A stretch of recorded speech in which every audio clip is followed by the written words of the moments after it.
ያድርገው አላህና በሰላም لا والحمد لله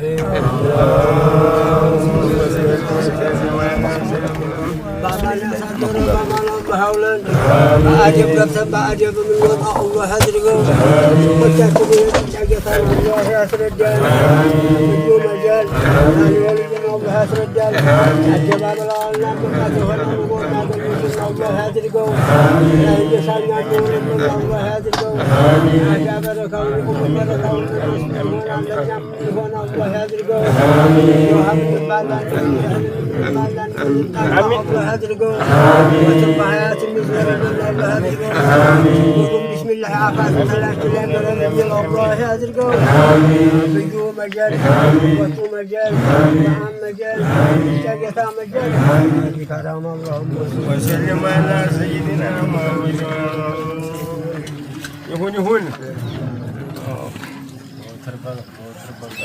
እዚህ መድረክ ላይ የተገኛችሁ ትላልቅ የሀገር ሽማግሌዎች እና የሃይማኖት አባቶች አባገር ከምንም በላይ ለእናንተ ትልቅ ክብር አለ። ቀጣዩን ትውልድ በመቅረጽ ረገድ የአንበሳውን ድርሻ ወስዳችሁ ከኛ ጋር እዚህ ስብሰባ ላይ መገኘታችሁ በቀጣይም ያለውን ትውልድ አደራ ስላለባችሁ ያለውን ነባራዊ ሁኔታ እንድንረዳዳ እንድንነጋገር እዚህ መገኘታችሁ ትልቅ ነገር ነውና ከምንም በላይ ለራሳችሁ አንድ ይሞራል ደግማችሁ ደግሞ ለወጣቱ አንድ ይሞራል። አመሰግናለሁ። ወጣቶችንም እያየሁ ነው። ከምንም በላይ የዚች ሀገር ተረካቢ ወጣት ነውና ወጣቶች በማየቴ በጣም ደስ ብሎኛል። የለም ወጣት ዛሬ ለስደት የዳረገን ስርዓት አለ።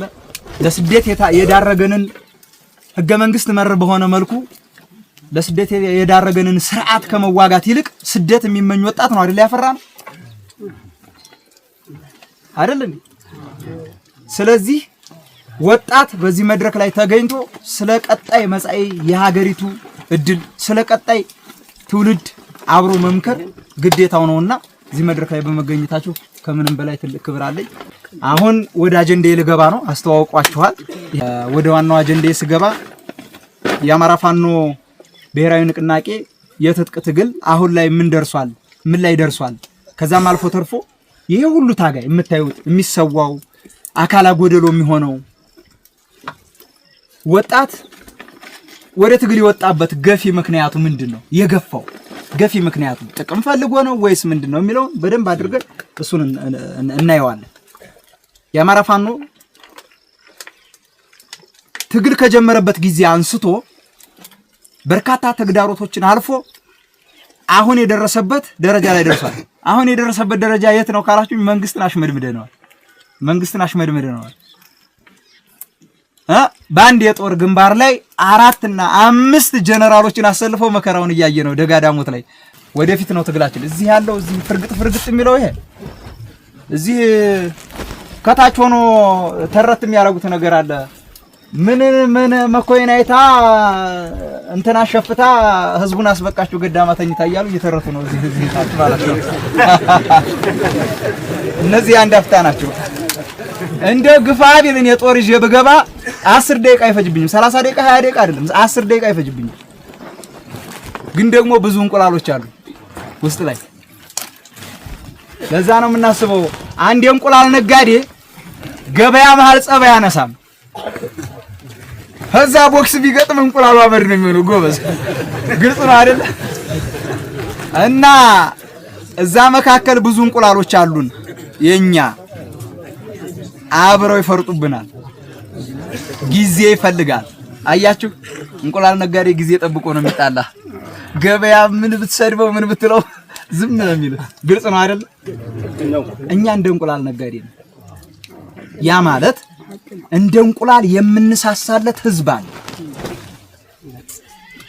ስርዓት መር በሆነ መልኩ በየዘመናቱ የመጡ መንግስታቶች ሁሉ አማራ ላይ ትኩረት ያደረገ ግድያ፣ ጭፍጨፋ፣ ጄኖሳይድ ተፈጽሞበታል። አማራ እየወለደ ሳይሆን እየጠፋ ነው ያለው። ስንት ወጣት ነው አሁን እየረገፈብን ያለው? መንግስት መር በሆነ መንገድ ህገ መንግስቱን ተገን በማድረግ የአማራን ህዝብ ለጥቃት የሚዳርጉበት ሲስተም በጣም ረጅም ነው። የረቀቀ ነው። እጃቸው የረቀቀ ነው። ግልጽ ነው አይደል?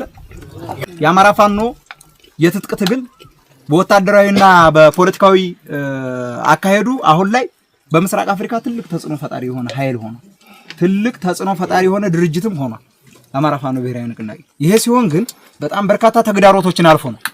አማራ መቼም የብዙ መከራ ድምር ውጤት የሆነ ማህበረሰብ ነው። ይሄ ማህበረሰብ ያልቻለው ጉድ የለ፣ ያልተሸከመው ጉድ የለ። የመጣው ሁሉ እንዳፈር እየዘገነ ሲያጠፋው ይኖራል። የመጣው ሁሉ ሲገለው ይኖራል። የመጣው ሁሉ ሲያፈናቅለው ይኖራል። የመጣው መንግስት ሁሉ በኢኮኖሚ ሲያደቀው ይኖራል። በአንድ ሱሪ እያከክን እንድንኖር ያደርጉናል። የመጣው ሁሉ ማለት ነው። በኢህአዴግ ዘመንም ብናየው በዛው ልክ ስንዋጋው ነው የኖርነው። በብልጽግና ዘመንም እንደምታዩት ነው። ስናክ እንድንኖር እየተደረገ ነው። ግልጽ ነው አይደለ? ይሄንን ለመታደግ ነው የአማራ ፋኖ ብለን የትጥቅ ትግል የጀመርነው። ይሄ የፖለቲካዊ የትጥቅ ትግል ከተጀመረ ጊዜ አንስቶ የአማራ ህዝብ በአንጻራዊነት ቀና ብሎ አንገቱን መድፋቱን ትቶ ቀና ብሎ እየተራመደ ያለበት ሁኔታ ነው ያለው። አማራ ነኝ ማለት ጀምሯል። ማንነት ተኮር እምነት ተኮር በሆነ መልኩ ጥቃት እየደረሰበት ነው የአማራ ህዝብ። ሙስሊሙም ኦርቶዶክሱ ሙስሊሙን ለብቻው ነጥሎ አይደለም፣ ኦርቶዶክሱን ለብቻው ነጥሎ አይደለም። አማራ ስለሆንክ ብቻ አማርኛ ስለምትናገር ብቻ ይሄ አማራ ሲጨፈጨፈው ግልጽ ነው አይደል? ስለዚህ በጋራ መምከር፣ በጋራ መቆም፣ በጋራ መደራጀት፣ የመጣብንን ጠላት በጋራ መመከት እንጂ። ስለዚህ ሁሉም ተሳታፊ መሆን መቻል አለበት። ለዛ በደንብ ግንዛቤው ሊኖረን ይገባል። ስለዚህ አማራ ፋኖ ንቅናቄ ከጀመረ ጊዜ አንስቶ በወታደራዊና በትጥቅ ትግሉ ጠንካራ ኃይል መስርቶ አሁን ላይ የደረሰበት ደረጃ ላይ ደርሷል። ይሄ ሲሆን ግን በጣም በርካታ ገፊ ምክንያቶች አሉት። ዋና የሚባሉትን አነሳቸዋለሁ። በዋናዎቹ ውስጥ ደግሞ ማብራሪያ ሰጥባቸዋለሁ። ዋናዎቹ አንደኛ የአማራ ህዝብ የህልውናና የደህንነት ስጋት ውስጥ ገብቷል። አንደኛ ገፊ ምክንያታችን። ሁለተኛ የልዩ ኃይል መፍረሱ ጋር ተያይዞ የአማራ ህዝብ ከፍተኛ የሆነ የታጠቀ ኃይል እንዲያጣ የሄደ ያለፈው ሁሉ አላፊ አግዳሚው እንዲጨፈጭፈው ተደርጓል። የአማራ ልዩ ኃይል መፍረስ ጋር ተያይዞ ጠንካራ የሆነ የታጠቀ ኃይል ባለመኖሩ ከዚህ በፊት ትጥቅ እየተባለ አንተ ቢሮክራሲ ነህ እየተባለ ትጥቅ ያልወረደበት የለም። የሚያውቅ ያውቀዋል፣ ብቻ የደረሰበት ነው የሚያውቀው። ወያኔ ማለት ነው እያለ ደግሞ አሁን ብልጽግና ትጥቅ ያስፈልግህም ቀበቶውን አስፈታለሁ ብሎ አይደል የገባው ብርሃኑ ጁላ። እንኳን ቀበቶ ሊያስፈታን እግዚአብሔር ይስጠው። ይሄን የቱርክ ጥርጥር ያያችሁት ነው አይደል? እያስረከበን ነው። እኛ ቱርክ ሄደን ባክሽ መሳሪያ ስጭና አላልንም። ከቱርክ ያመጡታል፣ ለኛ ያስረክቡታል። ሌላ ምንም ታምር የለው። ግልጽ ነው አይደል? ስለዚህ ከልዩ ኃይል መፍረሱ ጋር ተያይዞ አደጋ ውስጥ ገባ። አደጋ ውስጥ ሲገባ እኛ እንደ አማራ መደራጀት መቻል አለብን፣ የታጠቀ ኃይል ሊኖረን ይገባል የሚል እንትን ስለነበረን አንደኛው የልዩ ኃይል መፍረስ ጋር ተያይዞ ትልቁ ገፊ ምክንያታችን ወደ ትግል እንድንገባ። ሌላው የመጨረሻው እንደዚሁ በሐሳብ እገባበታለሁ። የመጨረሻው የፖለቲካ መገለል ነው። ፖለቲካ መገለል በአግባቡ የአማራ ህዝብ ውክልና የለውም። በፌደራልም ይሁን በክልልም ይሁን የአማራን ህዝብ የሚወክል አንድ አመራር ቢወጣ በአንድም በሌላም መልኩ አድርገው ወይ እስር ቤት ይከቱታል፣ ወይ በመድኃኒት ይገሉታል፣ ወይ አገር ጥሎ እንዲጠፋ ያደርጉታል።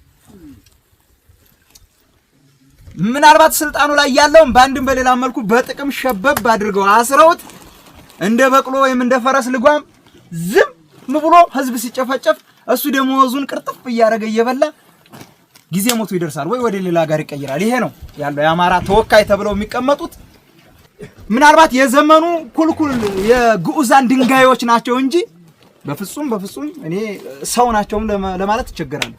ይሄ ነው ያለው። ወደ ላይኛው ስመለስ ወደ መጀመሪያዬ የፋኖ የትጥቅ ትግል ገፊ ምክንያቶች የምንላቸው የጠቀስኩላችሁ ናቸው። ማብራሪያ ልሰጥባቸው ነው። አንደኛው የህልውናና የደህንነት ስጋት ውስጥ መግባታችን ትልቁ ገፊ ምክንያት ነው። የህልውናና የደህንነት ስጋት ውስጥ የከተተን በወለጋ ያለውን ጭፍጨፋ ስታዩ፣ በኦሮሚያ ማለት ነው፣ በቤኒሻንጉል ጉምዝ ያለውን ጭፍጨፋ ስታዩ፣ በመተከል ያለውን ጭፍጨፋ ስታዩ፣ በዚሁ ሸዋ ላይ ደራ ያለውን ጭፍጨፋ ስታዩ፣ በራያና በወልቃይት ያለውን ጭፍጨፋ ስታዩ፣ ዝቅ ስንል ደግሞ ከዚህ ከሲራር ቡር ጀምሮ እስከ ይፋት መጨረሻ እስከ ራሳ ከራሳም አልፎ እስከ ምንጃር አውራ ጎዳና ድረስ ያለው ቀጠና ትልቅ አደጋ ያንጃበበበት ቀጠና ሆነ።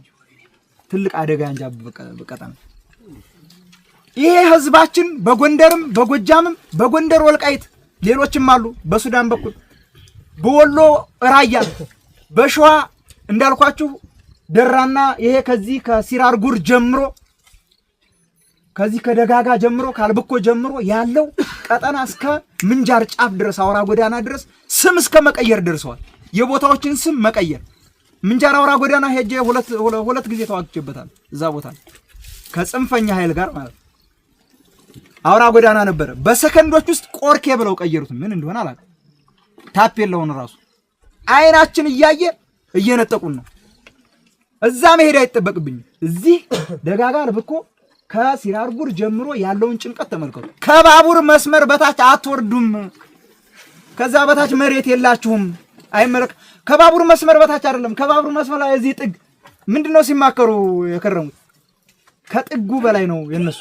ከፈለገ መውጣት ይችላል እየተባለ ነው። ነገ ተግባራዊ የማይደረግበት ምክንያት የለም። ተግባራዊ የሚደረግበት ትልቁ መሰላላቸው ደግሞ ህገ መንግስቱን ተራስ በማድረግ በመሪዎች አማካኝነት ነው። መሪዎችን ተገን በማድረግ ከዛም አልፎ ተርፎ መከላከያ ሰራዊቱ እገዛ ያደርግላቸዋል። መከላከያ ሰራዊት ባለበት አይደል እንደ መንደር ይወደም አይኑ እያየ አውድሙ እየላካቸው አይደል የንጹሃን ሀብት ንብረት ውድም ሲል ሲዘረፍ ስንቱ ቤት እንኩትኩቱ ሲወጣ እንደ አንድ ቤት ለመስራት እኮ ስትላብ እኮ ጠብ ተደርጎ እኮ ነው አንድ ቤት የሚሰራው። እንደ ቀላል ነገር ጉልበትን ፉጭ ተብሎ ወጥቶበት እኮ አይደል። እንደ ልጆቻችን አረብ ሀገር ቢሄዱ እንኳን እዛ መከራቸውን አይተው በአረብ ተገራምጠው እርቧቸው አንጀታቸውን ስር አድርገው ታመው ስንት ህመም አልፈው ያመጧት ሳንቲም የተሰራችው ቤት በአንዲት ጀንበር ውድም ትላለች። በአንዲት ጀንበር 5 ዓመት 6 ዓመትና 7 ዓመት 10 እና 15 ዓመት የተደከመበትን ሀብት ንብረት በአንድ ጀንበር መንግስታዊ መር በሆነ መልኩ ስትራቴጂክ ነድፈው አቅደው አጀንዳ ቀርጸው እያጠፉን እያወደሙብን የሰራነውን ያፈራነውን ሀብት ንብረት እንኳን ለልጅ በማናወርስበት ሁኔታ ቆመን የምንመለከት ከሆነ በቁማችን ሞተን። አያችሁ የህልውናና የደህንነት ስጋት ማለት ነው። ሰው የደህንነት ስጋት ሲኖርበት ምን ያስፈልገዋል? የተደራጀና የታጠቀ ኃይል ያስፈልገው። ማህበረሰብ እንደ ማህበረሰብ፣ ህዝብ እንደ ህዝብ የደህንነት ስጋት ውስጥ ከሆነ የታጠቀ ኃይል የተደራጀ ህዝብ ያስፈልገዋል አይደል? እኛ ግን በተቃራኒው የታጠቀ ኃይል እንዳይኖር የተደራጀ ህዝብ እንዳይኖር ያወቀ ስለ ሀገሪቱ መጻኢ ሁኔታ አሁን ሀገሪቱ ያለችበት ነባራዊ ሁኔታን እንዳያውቅ እየተደረገ ነው ማህበረሰባችን። ያን ነው ዛሬ የምናውቀው። የደህንነትና የህልውና ስጋት ውስጥ መግባታችን ዋነኛ ገፊ ምክንያት ሆኖ ወደ ትጥቅ ትግል እንድንገባ አድርጎናል። በኦሮሚያ ያለውን ጭፍጨፋ፣ በወለጋ ያለውን ጭፍጨፋ፣ በቤኒሻንጉል በመተከል ያለውን ጭፍጨፋ፣ እዚህ ሸዋ ላይ ከዚች ከሲራር ጉር ጀምሮ እስከ ይፋት መጨረሻ ድረስ ያለውን ጭፍጨፋ ስንት ነው የተጨፈጨፈው? አጣዬ ላይ የተጨፈጨፈው ጉድ ከዚች አይደል ከዚች መንደር እዚች ሬሳቸው የሚመጣ መስኖ እየሄዱ ህዝብ የሚጨፈጭፉት ከዚህ እኮ ነው። ማጀቴ ብትሉ ስንት ከብት ነው እየተነዳ ያለው ወደታች። መከላከያው ሽፋን ይሰጣቸዋል፣ እነሱ ከብቱን ያወርዳሉ። መንግስት መር በሆነ መልኩ ነው ህዝባችንን ለጥቃት እየዳረጉት ያሉት። ይሄንን የተቃጣብንን ጥቃት ልጆቻችንን በመደገፍ በገንዘብ መደገፍ ብቻ አይደለም፣ ወጣት የሆነ ለውጊያ አቅሙ የበቃ ሁሉ ሰራዊቱን ተቀላቅሎ ራሱን ማስከበር መቻል አለበት። ይሄ ሰራዊት ደግሞ እዚሁ ሲራር ጉርን ብቻ መጠበቅ መቻል የለበትም። እስከ መቼ ነው ሲራር ጉርን የሚጠብቀው ይሄ ሰራዊት? እስከ መቼ? እድሜ ልክ። ሰንኮፉ ያለው የት ነው? ሰንኮፉ ያለው የት ነው? ውሃን ከታች ከወንዙ ነው የምታደርቀው ወይስ ከምንጩ ነው? ከምንጩ ነው አይደለ? ምንጩ ደግሞ የት ነው ያለው? ቤተ መንግስት ነው ያለው። ምንጩ ዋናው ምንጭ ቤተ መንግስት ነው ያለው። መንግስት ምንድነው ያለው? የትኛው መስጊድ ላይ ይሁን አንድ የታጠቀ ኃይል ህዝብ መካከል ካገኘው መታለሁ ነው ያለው። ይልማ መርዳሳ የጦር ኃይል አዛዡ አይደል እንዴ ያለው? ራሱ ብርሃኑ ጁላ ኢታማዦር ሹሙ ምንድነው ያለው? መስጊድም ይሁን ቤተ ክርስቲያን ውስጥ አንድ የታጠቀ ኃይል በምዕመን ውስጥ ብናይ በድሮን እንመታዋለን፣ በመድፍ እንጨፈጭፈዋለን ያሉት። በልበ ሙሉነት አንድ የሀገር መከላከያ ሰራዊት የሚመራ ጀነራል በዚህ ልክ ሲናገር ማየት ምንኛ የአማራን ህዝብ መናቅ ነው። የአማራን ህዝብ መናቅ ያዋርዳል። አማራ እንኳን ተኩሶ ቁጣው ያስፈራል አይደል? ገና እኮ አልተኮስንም እኮ ቁጣችን እኮ ነው አሁን ፍርክስክሱን ያወጣው ስርዓት ነው። እውነቴን ነው የምላችሁ። ከተኮስን የተኮስን ቀን ታዩታላችሁ እንዴት እንደሚሽመደመድ ማለት ነው። ኡጋንዳ ይግባ ዚምባብዌ እሱን አላህ ይወቅለት፣ እኔ እግዚአብሔር ይወቅለት፣ እኛ ይመለከታል። ጀምሮታል፣ እንደጀመረው አዛባውን ይዝቀዋል። እኛ በሰላማዊ መንገድ በርካታ ጥያቄዎችን ጠይቀናል። ከ2007 ጀምረን 2007 2008 2010 2011 2013 2012 እነዚህን አመታቶች በሰላማዊ መንገድ የአማራ ህዝብ እንደ ህዝብ በማንነቱ አይገደል፣ በእምነቱም አይሳደድ፣ ወልዮች አይሙቱ፣ ቄሶች አይሙቱ፣ ሰው የወደደበት የፈቀደበት ሄዶ ሀብት ንብረት ያፍራ። አንተ መጤነህ በሚል በማንነት ተኮር በእምነት ተኮር ተደርጎ ከዚያ አካባቢ ነህ የመጣው ተብሎ ለዘመናት የደከመበት ሀብት ንብረቱ አይወደምበት። ሰው የፈቀደውን ያድርግ፣ የፈለገው ቦታ ይኑር ነው የኛ። ሌላ ምንም ምክንያት የለም። ገፊ ምክንያታችን ይሄ ነው። ስለዚህ ይሄ የህልውናና የደህንነት ስጋት የአማራ ህዝብ ላይ ካንጃበበ ቢሰነባበትም ቅሉ አሁን ላይ ግን ይፋ በወጣ መልኩ ህገ መንግስቱን ተገን በማድረግ በጣም በርካታ የአማራ ህዝብ በያለበት እየተጨፈጨፈ ነው። ለዛ ነው ምንድነው ያለችው አንሻ ሰይድ? አንሻ ሰይድን የማያውቃት የለም። አንዲት የ7 ዓመት ህፃን ወላሂ ለአዚም ሁለተኛ አማራ አልሆነም እያለች የታረደችው በማንነቷ ነው። በማንነቷ አማርኛ ተናጋሪ ስለሆነች እናቷም አባቷም ወንድሟም እንዳለ ጎረቤት እንዳለ ጨርሰዋቸዋል። ጎረቤቶቻቸው አማራ ናቸው፣ ኦርቶዶክስ ናቸው፣ ጎረቤቶቻቸው ሙስሊም ናቸው። አንድ ላይ ጭፍጭፍ አደረጓቸው። በዶዘር ቆፍረው አንድ ጉድጓድ ቀበሯቸው። ከዛ ውስጥ አንዲት አንሻ ተርፋለች። የ7 ዓመት ህፃን ልጅ ነች። ምን ችግር አለ እሷ እንኳን ብትቀር? እንደው ተረት እንኳን ታወራ ነበር። አንዳንዴ እኮ ታሪክ እንኳን ነጋሪ ይጠፋል ጎበዝ። ለታሪክ የሆነውን በወቅቱ በሰዓቱ የሆነውን ሁናቴ እንዳትናገር ስርዓት መር በሆነ መልኩ አገዛዙ ባደራጀው ጨፍጫፊ ቡድን አገዛዙን ያደራጀው ሸኔን ማን ያደራጀው መስሏችሁ ነው? ማን ሰፖርት የሚያደርገው? መንግስት እኮ ነው። የመንግስት ደህንነት እኮ አሉበት ሸኔ ላይ። ይሄን አታውቁም? የመንግስት የደህንነት አካላቶች እኮ ውስጥ ላይ አሉ። ስትራቴጂክ በሆነ መልኩ እቅድ ነድፈው አጀንዳ ቀርጸው ነው እኮ የሚወጉን፣ የሚያፈናቅሉን፣ ሀብት ንብረታችንን የሚያወድሙት አጀንዳ ቀርጸው ነው። እንዲሁ እንዳይመስላችሁ። ለምን ይሄንን ከርታታ የሆነ የአማራ ማህበረሰብ ሙሉ ርስቱን ነጥቆ ገደል ላይ ማንጠልጠል ነው። ለማኝ ተመጽዋች የሆነ ትውልድ መፍጠር ነው እነሱ አላማቸው። ግልጽ ነው አይደል? እኛ ደግሞ ለማኝ አይደለንም። እጃችንን ብንዘረጋ የሚያምርብን፣ ብንሰጥ የሚያምርብን፣ ብንሰራ የሚያምርብን ይሄንን መካድ ንፉግነት ነው። ሰዋዊነትም አይደለም፣ አሪዮሳዊነት። ተግባብተናል? ይሄንን ለአንዴና ለመጨረሻ ጊዜ ተፋልመነው እናስወግደዋለን፣ ለአንዴና ለመጨረሻ ጊዜ።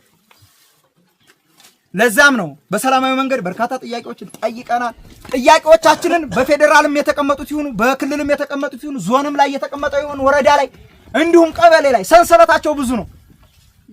እነሱ እያንዳንዳቸው ጥያቄ ሲጠየቁ በሰላማዊ መንገድ ከመመለስ ይልቅ እያንዳንዱ የአማራን ኤሊት እና ልጅን የመሰሉ እነ ኢማምን የመሰሉ ጓዶቼ ከጎን ያጥቻቸዋለሁ።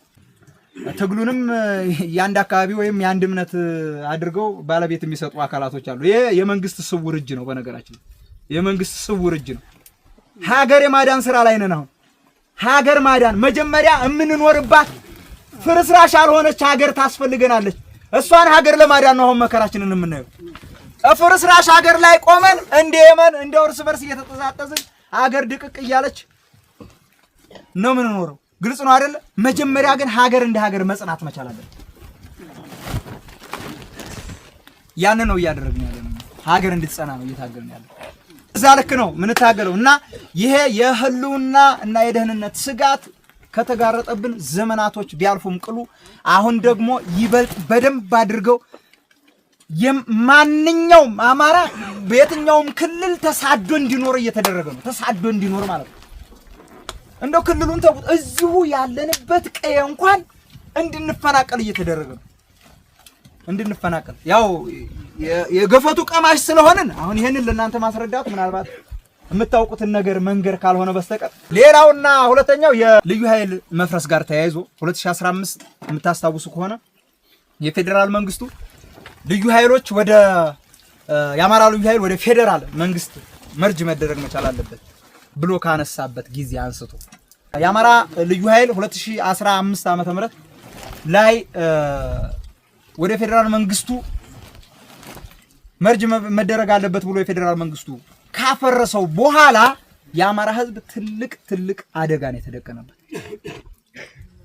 በሌሎች ክልሎች ላይ ያሉ ልዩ ኃይል መዋቅር ከመፍረሱ በፊት መጀመሪያ በስጋትነት ያየው የአማራ ልዩ ኃይል ነው። የአማራ ልዩ ኃይል በፊት ሀገር የሚመካበት ነበር። ሀገር የሚመካበት ኃይል፣ ህዝቡን ከጥቃት የሚታደግ ኃይል በየትኛውም ቦታ አማራ በተጠቃበት ብቻ ሳይሆን ኢትዮጵያ በተጠቃችበት የድንበር ጠረፍ ድረስ እየተወረወረ ሀገር ሲያስከብር የኖረ የአማራ ልዩ ኃይል በአንዲት ሰከንድ ነው ያፈረሰው። ለምን? መብት ስለነበረው። መብቱን ተጠቅሞ የአማራን ህዝብ በርካታ የህልውና አደጋ፣ የህልውና ጥያቄ፣ የማንነት የርስት ጥያቄ ባለበት ሁኔታ ይሄም ጥያቄ በአግባቡ በጥያቄው መሰረት የፌዴራል መንግስት መልስ ባልሰጠበት ሁኔታ ህዝብ እንደ ህዝብ አደጋ ላይ በሆነበት ሁኔታ ልዩ ኃይሉን ሰከንድ ባልሞላ በትልቅ ስጋት ውስጥ ስለሆነ ልዩ ኃይሉ በዚህ ልክ ሀገርን እያዳነ ከሆነ የፌዴራል መንግስቱ ስጋት አጭሮብኛል በሚል ተልካሻ ምክንያት በሰከንዶች ውስጥ ልዩ ኃይሉን አፈረሱ። ለምን መጀመሪያ የኦሮሚያ ልዩ ኃይልን አላፈረሱ? ለምን መጀመሪያ የአፋር ልዩ ኃይልን አልፈረሰም? ለምን ደቡብ የቤኒሻንጉሉ የሶማሌው ለምን አልፈረሰም? መጀመሪያ ቅድሚያ የፈረሰው ይሄ ብኩን የሆነው የአማራ ማህበረሰብ እድሜ ልክ የመጣው ሁሉ ለስደት ሲዳርገው፣ የመጣው ሁሉ ለውርደት ሲዳርገው፣ የመጣው ሁሉ ለኢኮኖሚ ድቀት ሲዳርገው፣ የመጣው ሁሉ ማንነቱን ሲያጠፋበት፣ የመጣው ሁሉ እሴቱን ባህሉን ሲያጠፋበት፣ ወጉን ልማዱን ሲያጠፋበት ነው የኖረው። ይሄንን ማህበረሰብ ይታደጋል ተብሎ እንደ ክልል የተዋቀረውን ኃይል ሙሉ በሙሉ ከነትጥቁ ከነምኑ ፍርስ እንድል ተደረገ። ከዛ በኋላ ነው ብርሃኑ ጁላ ወጥቶ እንኳን ትጥቅ ቀበቷቸውንም እናስፈታቸዋለን ብሎ አማራ ክልል ዘሎ ድርግም አለ። መውጫ ቀዳዳ ጠፋው። ሙሉ በሙሉ አስታጠቀን። እግዚአብሔር ይስጥ አስታጠቀን። ስንት ወጣት የምታዩት እሱ ባይመጣ ኖሮ የፌዴራል መንግስት ግልጽ ጦርነት ባይከፍት ኖሮ የአማራ ህዝብ አይታጠቅም። አሁን የአማራ ህዝብ ታጥቋል። ራሱን የሚከላከልበት ተገዳዳሪ የሆነ ኃይል ሆኗል። በዓለም አቀፉ መድረክ በምስራቅ አፍሪካ ተጽዕኖ ፈጣሪ የሆነ ህዝብ፣ ተጽዕኖ ፈጣሪ የሆነ ኃይል ፈጥረን።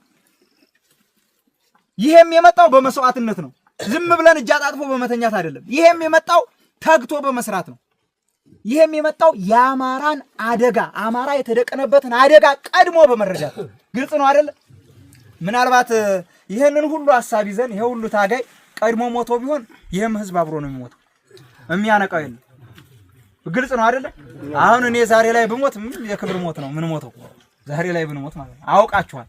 አሁን እነዚህ ወጣቶች ነገ አእምሮን ጭንቅላቱን እየበላው ይነሳል። ከዚህ መካከል የሚነሳ ጀግና አለ።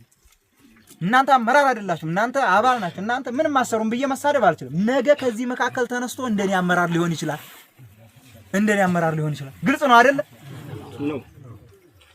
ስለዚህ በደንብ በትኩረት ወጣቶች እኛ ብንሞት ማስቀጠል መቻል እንዳለባችሁ ዱዓው አደራ ነው። ቆመን የምንናገረው እያንዳንዱ ያደራ ቃል ነው። የምንሞተው የሚፈሰው ደም ሁሉ ያደራ ደም ነው። የሚሰበረው አጥንት ያደራ አጥንት ነው። ግልጽ ነው አይደለ? አደራ አለብን። አማራ ደግሞ በታሪኩ አደራ በላ አይደለም፣ አደራውን ለትውልድ የሚያስተላልፍ ነው። ግልጽ ነው አይደል? አደራ በላ ያድርገን። አደራችንን የምንወጣ አላህ ያድርገን።